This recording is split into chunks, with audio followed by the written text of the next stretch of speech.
بانی پاکستان قائد اعظم رحمۃ اللہ علیہ کے فرمودات کی روشنی میں آج کی جو خصوصاً جو نوجوان نسل ہے اس حوالے سے آپ کیا ہمیں جو عملی اقدامات ہیں وہ تجویز کرتے ہیں؟ بہت شکریہ. میں بالکل متفق ہوں مرزا صاحب کی بات سے کہ دین پہ چلا جائے تو یقیناً ہم منزل پہ پہنچ سکتے ہیں. آپ نے بڑی اچھی بات کی کہ جب پاکستان کی بات ہو رہی ہو اور خاص طور پہ 14 اگست کا معاملہ ہو تو بانی پاکستان کی بات نہ ہو جائے. میں آپ کو ایک زیادہ آسان نسخہ بھی بتا سکتا ہوں.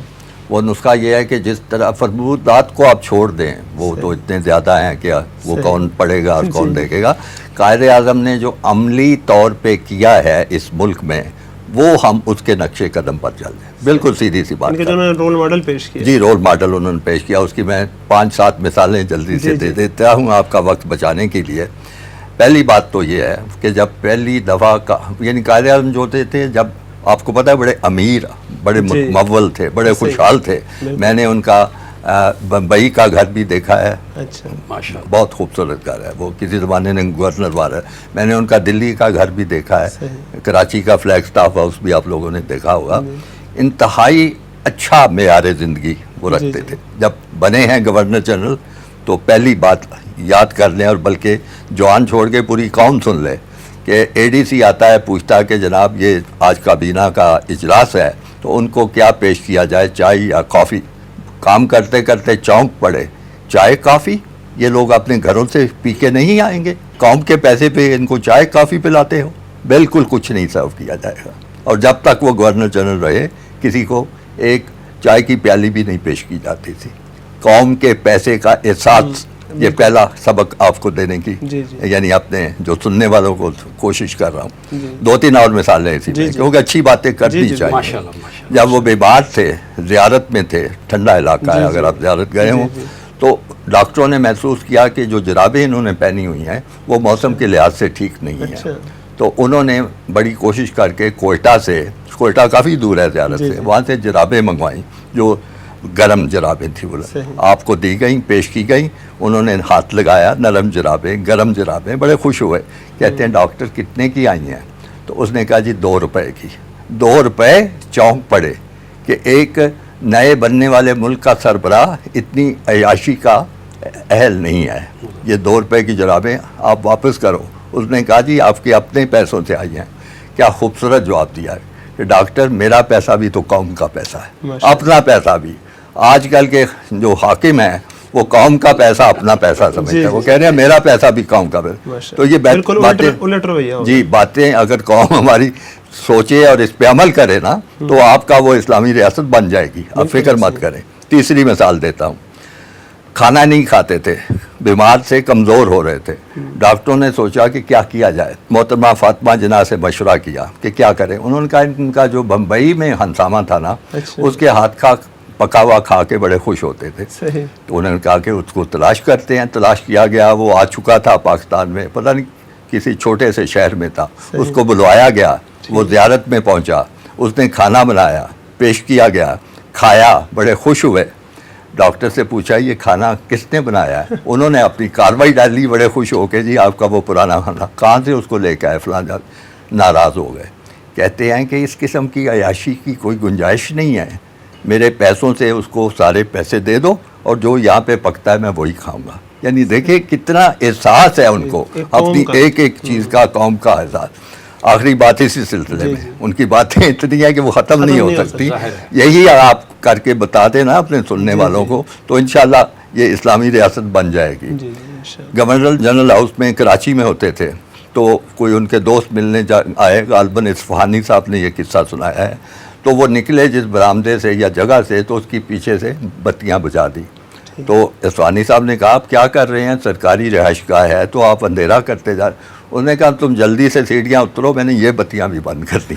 یعنی کروڑوں پتی آدمی جب وہ رخصت ہوئے ہیں تو 2 کروڑ سے زیادہ اس زمانے میں ان کی دولت تھی. کروڑوں پتی آدمی قومی وسائل کا خیال کر رہا ہے. آپ مجھے بتائیے آج کل کوئی اس طرح کی سوچ رکھتا ہے؟ کوئی پرواہ نہیں کرتا. اور 2-4 باتیں اور اس پہ کرنا چاہتا ہوں.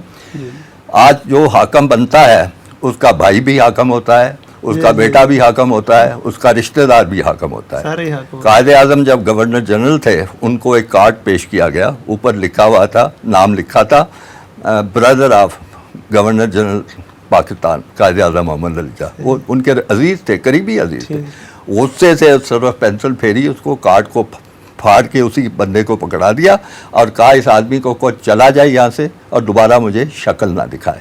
صرف کارڈ پہ اس نے یہ لکھا ہوا تھا بھائی کہ بھائی وہ میرا بھائی بن کے کیوں پھر رہا ہے, اپنے زور پہ جو کرنا ہے کرے, میرا کوئی رشتہ دار نہیں ہے جو میرے نام کا فائدہ اٹھا سکے.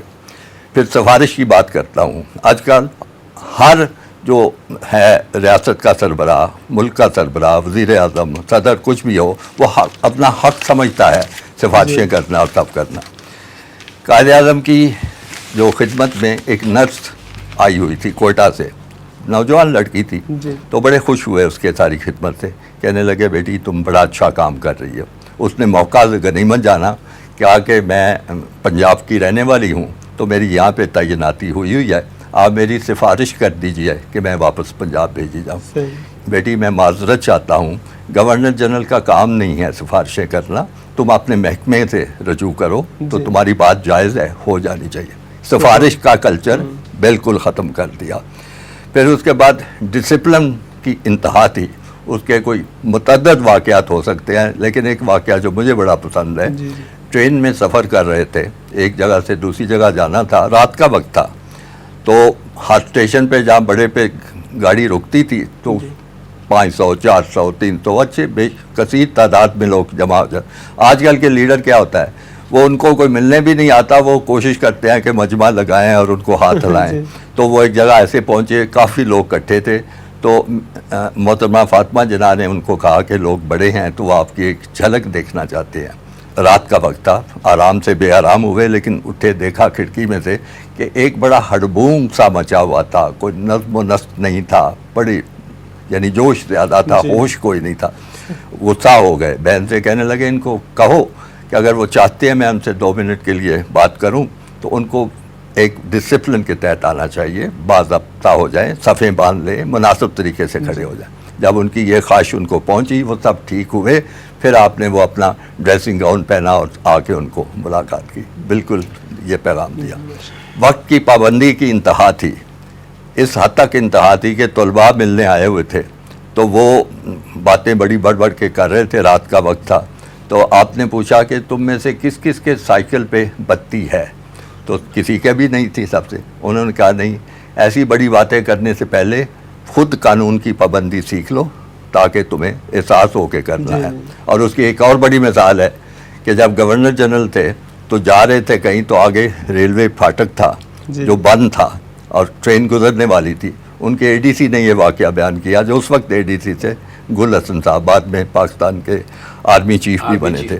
تو بھاگ کے گئے, جا کے انہوں نے جو پھاٹک والا تھا اس کو کہا کہ گورنر جنرل گاڑی میں ہیں تو تم پھاٹک کھول دو, ٹرین انتظار کر لے گی. کھول کے واپس آئے, آپ دیکھ رہے تھے. اتنا غصہ ہوئے گل حسن صاحب سے کہ آج تم نے یہ پھاٹک کھلوا دیا ہے اور قانون کو توڑا ہے تو یہ پھاٹک ہمیشہ ایسے ہی کھلتا بند ہوتا رہے گا. جاؤ, فوراً جاؤ, پھاٹک بند کرواؤ. گورنر جنرل کو اسی طرح انتظار کرنا چاہیے جیسے آپ آج کل دیکھیں, چھوٹے سے چھوٹا اہلکار, ڈی سی, کمشنر, اس کے لیے ٹریفک رک جاتی ہے. وزیر اعلیٰ تو بہت بڑی چیز ہے. یہ میں ساری باتیں اس لیے بتا رہا ہوں کہ قرآن پڑھیں, دین پہ چلیں, انشاءاللہ اسلامی ریاست بنے گی. آپ قائد اعظم کے نقشے قدم پر ہی چل جائیں گے نا تو وہ بھی بن جائے گی. میں یہ بتانے کی کوشش کر رہا ہوں, اور بھی بہت سی باتیں ہیں.